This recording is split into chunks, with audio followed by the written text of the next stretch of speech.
Pourtant, Isabelle Martinet a un passe Navigo. Elle peut aller jusqu'à Villepinte. Là, pour une fois, elle est allée porte de Versailles. Hein. C'est tout à côté, juste derrière France Télévisions. C'est top pratique. Ouais, il s'est tenu un salon. C'était le premier. Oui. C'est étonnant, d'ailleurs, même. Absolument. Premier salon des métiers de bouche. Je pensais que c'était au moins première le 35e. Et moi non, aussi. c'était une première édition. Exactement. Il n'existait rien sur ce domaine d'activité qui est pourtant un domaine qui existe depuis le Moyen-Âge, qui est très installé, qu'on apprécie beaucoup. Il y a tellement de salons, des fois, sur des sujets qui rassemblent des professions.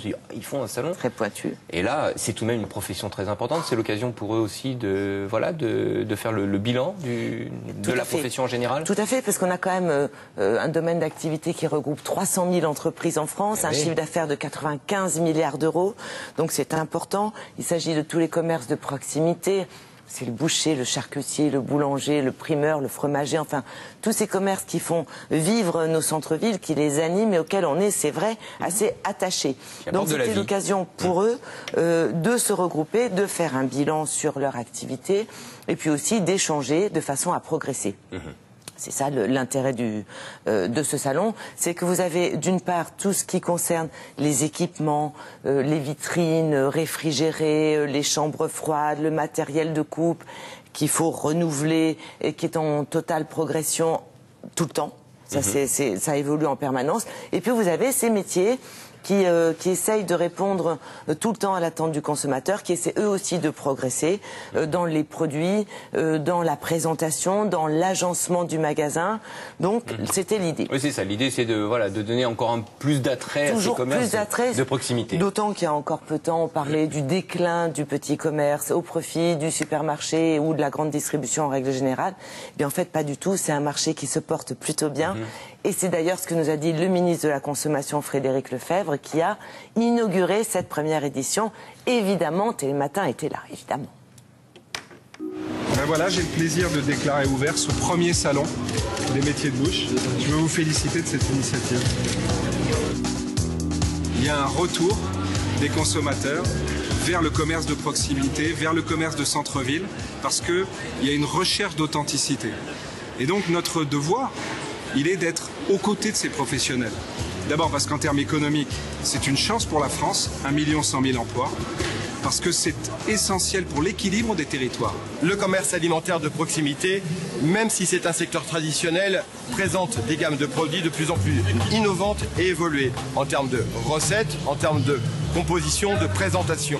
Alors ceci n'est pas un cornichon, c'est la gamme des citrons, c'est un citron caviar qu'on appelle. C'est un article qui vient de Nouvelle-Zélande, qui n'est pas génétiquement modifié, qui est le fruit de Dame Nature. Quand on le presse, on a des petits grains qui sont très forts en goût, adaptés surtout pour le poisson. On voit apparaître aussi chez les boulangers de nouveaux pains avec des recettes et des farines qui nous permettent d'avoir des aspects ou des formes originales et très traditionnelles. En charcuterie, nous voyons une offre diversifiée correspondant au goût français.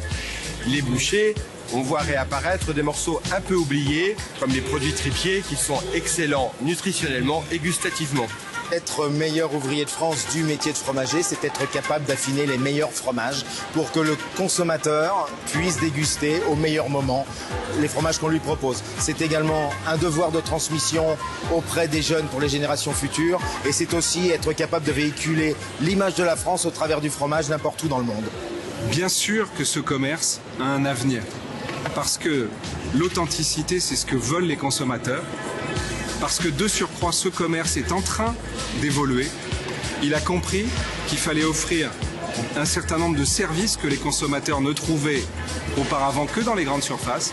Il faut des solutions modernes, les managers de centre-ville, pour adapter les parkings, les services rendus à la clientèle.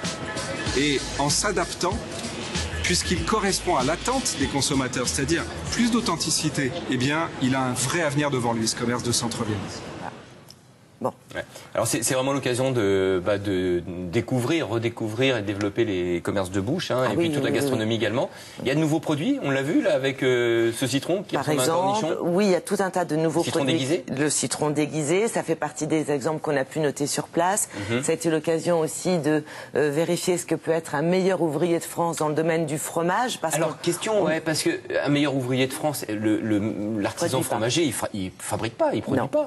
Non, il ne fabrique pas. mais il affine quelquefois dans ses propres caves et puis il propose au consommateur le produit au bon moment. C'est-à-dire qu'il est capable de juger si le fromage est à point pour être dégusté ou du caillou, alors exactement. Un truc qui va sortir du frigo. Donc la bonne nouvelle, c'est que c'est encore un domaine d'activité qui a de l'avenir et que tous ces commerces se sont remis en cause pour toujours mieux répondre à notre attente, et c'est tant mieux parce qu'on imagine mal un centre-ville sans boucher, boulanger, fromager, enfin c'est juste la vie, impossible. C'est la vie, c'est ce qui donne la vie au centre-ville. Donc voilà, bravo. Bilan positif. Bilan tout à fait positif, d'ailleurs confirmé par le ministre. Donc oui, la caution ministérielle. Absolument. Donc ils envisagent l'an prochain, bien entendu. Absolument. Ce sera la 2e édition. Vous en reparlerez, bien sûr. Bien sûr. Merci.